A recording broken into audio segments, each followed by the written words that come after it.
नमस्कार दोस्तों। ये कहानी एक सच्ची घटना पर आधारित है। इसके सच और झूठ का फैसला मैं आप लोगों के साथ हूं। लेकिन इतना जरूर कहूंगा कि अगर कभी आप बनारस जाएं और कोई आपको किसी सुनसान जंगल वाले शॉर्टकट से जाने को कहे तो एक बार जरूर सोचिएगा। ये बात लगभग 10-12 साल पुरानी है। उस समय मेरा एक दोस्त था, कमल। कमल एक बहुत बड़ी फार्मास्यूटिकल कंपनी में मेडिकल हेड था। अभी कुछ महीने पहले उसकी पोस्टिंग बनारस में हुई थी। बनारस, एक ऐसा शहर जहां सुबह मंदिर की घंटियां सुनाई देती हैं, शाम को गंगा आरती की लौ आसमान तक जाती है और रात रात होते ही लगता है जैसे सदियों पुरानी कहानियां अब भी उन तंग गलियों में सांस ले रही हैं। कहा जाता है बनारस सिर्फ एक शहर नहीं, एक एहसास है। दिन में यहाँ लाखों लोग आते जाते हैं, लेकिन रात रात का बनारस बिल्कुल अलग होता है। खास तौर पर दिसंबर की ठंडी रातें, जब गंगा से उठता कोहरा पूरे शहर को अपनी चादर में ढक लेता है। उस शाम भी कुछ ऐसा ही मौसम था। ऑफिस का काम खत्म होने के बाद कमल के साथी राजेंद्र ने पहली बार उसने अपने घर पर खाने पर बुलाया था। राजेंद्र का घर स्टाफ क्वार्टर्स में था और ऑफिस से ज्यादा दूर नहीं था, लगभग आधा घंटा पैदल दूरी, इतना। कमल ने सोचा, रिक्शा लेने की क्या जरूरत है, मौसम भी अच्छा है, चलते चलते निकल जाता हूँ। करीब 7:30 बजे वो ऑफिस से निकला। सड़क पर हल्की हल्की चहल पहल थी। चाय की दुकानों से उठती अदरक वाली चाय की खुशबू, भुट्टे सेकने की महक, दूर किसी मंदिर से आती आरती और बीच बीच में साइकिल की घंटी की आवाज। सब कुछ बिल्कुल सामान्य था। चलते चलते वो उस बड़े बाजार तक पहुंचा जहां शाम के समय हमेशा भीड़ रहती थी। गाड़ियां, रिक्शे, दुकानों की आवाजें और लोगों की धक्का मुक्की। उसी समय उसे याद आया, ऑफिस का एक कर्मचारी कह रहा था, अगर जल्दी पहुंचना हो ना तो वो बाजार के पीछे जो जंगल वाला रास्ता है ना, वो पकड़ लेना, सीधा स्टाफ क्वार्टर के पीछे निकल जाओगे। कमल नया था, उसे क्या पता कौन सा रास्ता कहाँ जाना है, कैसा है। उसने बिना ज्यादा सोचे जंगल वाला रास्ता पकड़ लिया। शुरुआत में सब कुछ बहुत अच्छा लग रहा था। कच्ची पगडंडी, दोनों तरफ ऊंचे ऊंचे पेड़, गीली मिट्टी की खुशबू और ठंडी हवा जो चेहरे से टकराकर जैसे सारी थकान दूर कर रही थी। कमल वैसे भी मजबूत शरीर का इंसान था। वो जिम कसरत किया करता था। सर्दी उसे ज्यादा महसूस नहीं होती थी। वो आराम से चलता रहा। लेकिन जैसे जैसे वो जंगल के अंदर जाता गया, वैसे वैसे आसपास का माहौल बदलने लगा। पेड़ और घने हो गए, कोहरा इतना बढ़ गया कि 10 कदम आगे देखना भी मुश्किल था। अब हवा पहले जैसी नहीं थी, वो तेज, बहुत तेज हो चुकी थी। इतनी तेज कि पेड़ों की डालियां आपस में टकराकर अजीब सी आवाज निकाल रही थी, जैसे कोई बहुत पास खड़ा होकर धीरे धीरे उसके कान में फुसफुसा रहा हो। कमल एक पल के लिए रुका, चारों तरफ देखा, लेकिन दूर दूर तक कोई नहीं था। सिर्फ था तो कोहरा, पेड़ और ये हवा। उसने खुद से कहा, ज्यादा सोच रहा है तू कमल। कमल ने अपने कदम फिर से आगे बढ़ा दिए। अब तक जंगल पूरी तरह शांत हो चुका था, इतना शांत कि उसे अपने जूतों के नीचे टूटते सूखे पत्तों की आवाज भी साफ सुनाई दे रही थी। ठंडी हवा अब चेहरे से नहीं, सीधे शरीर के आर पार गुजर रही थी। कमल ने अपनी शर्ट के बटन ऊपर तक बंद किए और जेब में हाथ डालकर तेज तेज चलने लगा। तभी उसे रास्ते के किनारे कुछ दिखाई दिया। कोहरे की वजह से वो साफ नहीं देख पाया। वो थोड़ा पास गया तो देखा, जमीन पर कुछ नींबू पड़े थे। उन पर गहरा लाल सिंदूर लगा हुआ था। थोड़ी दूर राख बिखरी थी और उसके पास सूखी रोटियां और कुछ लड्डू रखे थे, जिन्हें किसी ने छुआ तक नहीं था। कमल कुछ पल उन्हें देखता रहा, फिर हल्की सी मुस्कान के साथ बोला, शायद किसी पूजा पाठ का सामान होगा, और बिना ज्यादा ध्यान दिए आगे बढ़ गया कि कुछ चीजें नजरअंदाज करने के लिए नहीं होती। कुछ कदम आगे उसके पैरों के नीचे चरक की आवाज हुई। उसे लगा कोई सूखी लकड़ी टूटी होगी। जब उसने टॉर्च नीचे की तो उसका दिल एक पल के लिए थम गया। वो लकड़ी नहीं थी, वो किसी जानवर की पुरानी हड्डी थी। कमल ने तुरंत नजरें हटा ली। जंगल है, ऐसा तो होता ही होगा। हाँ, मैं उसने खुद को समझाया। लेकिन जैसे ही वो आगे बढ़ा, अचानक हवा का एक तेज झोंका आया, इतना ठंडा कि पहली बार उसके पूरे शरीर से सिहरन दौड़ गई। और उसी पल उसे साफ महसूस हुआ जैसे किसी ने बहुत धीरे से उसके सिर के पीछे बालों को छू लिया। कमल झटके से पलटा। पीछे कोई नहीं था, सिर्फ कोहरा और हवा में झूलते पेड़। वो कुछ सेकंड के लिए खड़ा रहा, फिर खुद को समझाकर आगे बढ़ गया। लेकिन अब उसके कदम पहले जैसे नहीं थे। अब हर कदम के साथ उसे लग रहा था जैसे कोई उसी की चाल में उसके पीछे चल रहा हो। एक कदम, फिर दूसरा, और पीछे भी एक कदम, फिर दूसरा। कमल अचानक रुक गया। पीछे की आवाज भी रुक गई। उसने गहरी सांस ली और फिर चल पड़ा। अब उसका दिल बहुत तेज धड़कने लगता है। तभी एक और तेज हवा का झोंका आया। किसी ने उसके बालों को जोर से पीछे खींच लिया। कमल का पूरा सिर पीछे की ओर झटका।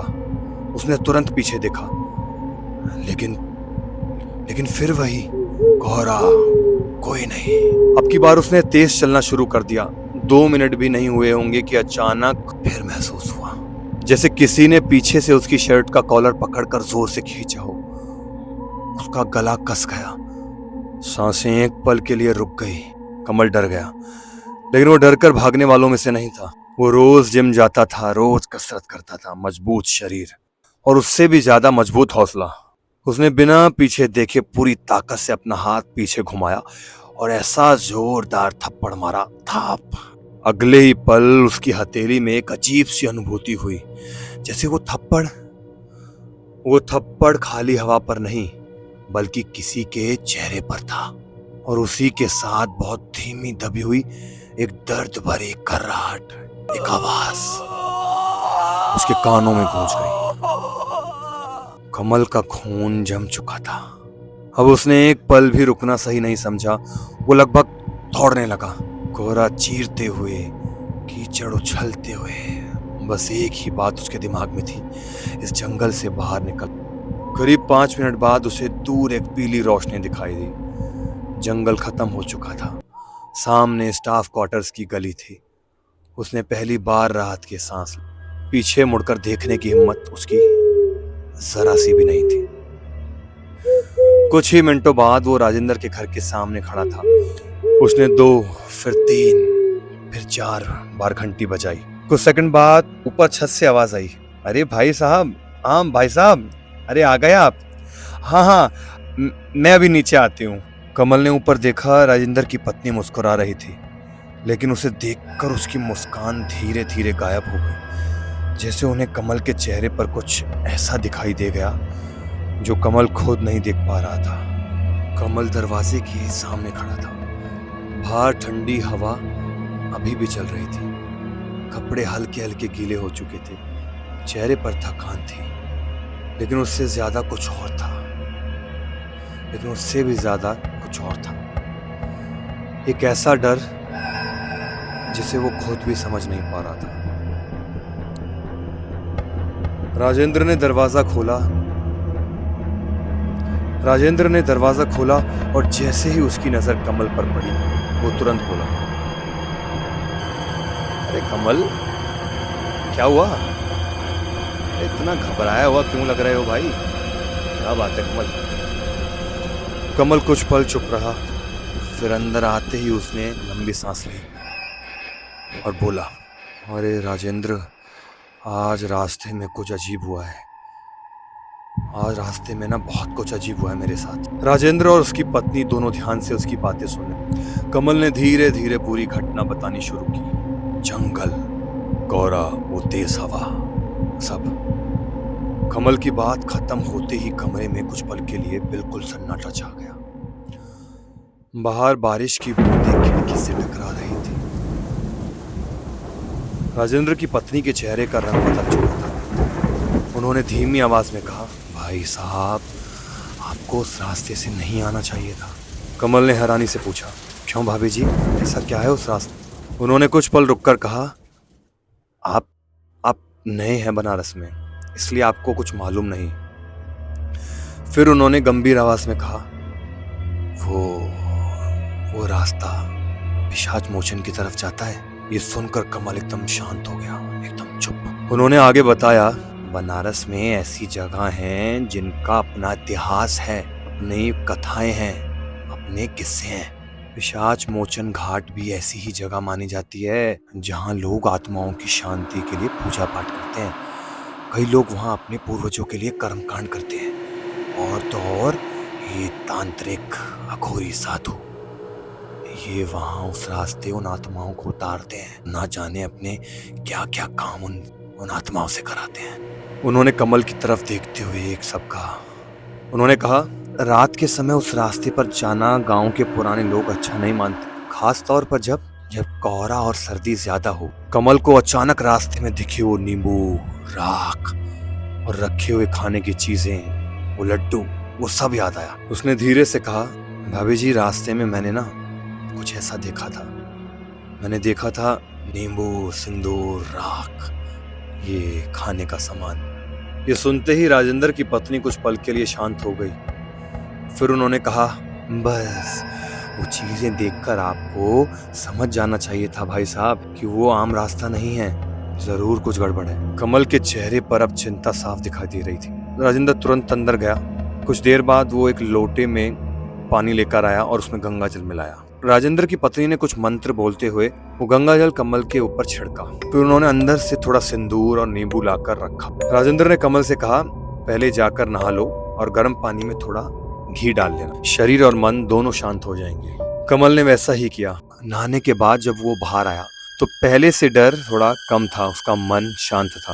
अब तीनों खाने की मेज पर बैठ चुके थे। राजेंद्र की पत्नी ने खाना परोसा, गरम गरम रोटी, सब्जी। कमल चुपचाप खाना खा रहा था, लेकिन उसके दिमाग में वो सारी बातें, वो जंगल, वो लगातार घूम रहा था। वो आवाज, वो ठंडी हवा, वो एहसास जिसे वो पीछे छोड़ आया था। कुछ देर बाद राजेंद्र ने हंसते हुए माहौल को हल्का करने की कोशिश की, लेकिन कमल बस मुस्कुरा दिया। उस रात खाना तो सबने साथ बैठकर खाया, लेकिन कमल ने एक बात जिंदगी भर नहीं भूली कि हर रास्ता छोटा हो जरूरी नहीं कि सही भी हो। कुछ रास्ते सिर्फ मंजिल तक नहीं जाते, वो ऐसी जगह से भी गुजरते हैं जिनके बारे में हम कुछ नहीं जानते, और अनजान जगहों का सम्मान करना ही सबसे बड़ी समझदारी है। उस दिन के बाद कमल ने कभी उस जंगल वाले रास्ते को नहीं चुना, क्योंकि कभी कभी इंसान सोचता है कि वो सिर्फ एक रास्ता बदल रहा है, लेकिन उससे नहीं पता होता कि शायद वो किसी ऐसी जगह की तरफ बढ़ रहा है जहां से लौटकर भी हमेशा उसके साथ लौट आते हैं। उस दिन के बाद कमल ने उस घटना के बाद उस जंगल वाले रास्ते को फिर दोबारा कभी नहीं चुना। थैंक यू दोस्तों। अगर आपको ये कहानी पसंद आई हो तो वीडियो को लाइक, कमेंट और चैनल को सब्सक्राइब करना ना भूलें, और जुड़े रहें अगली ही ऐसी कहानी के लिए।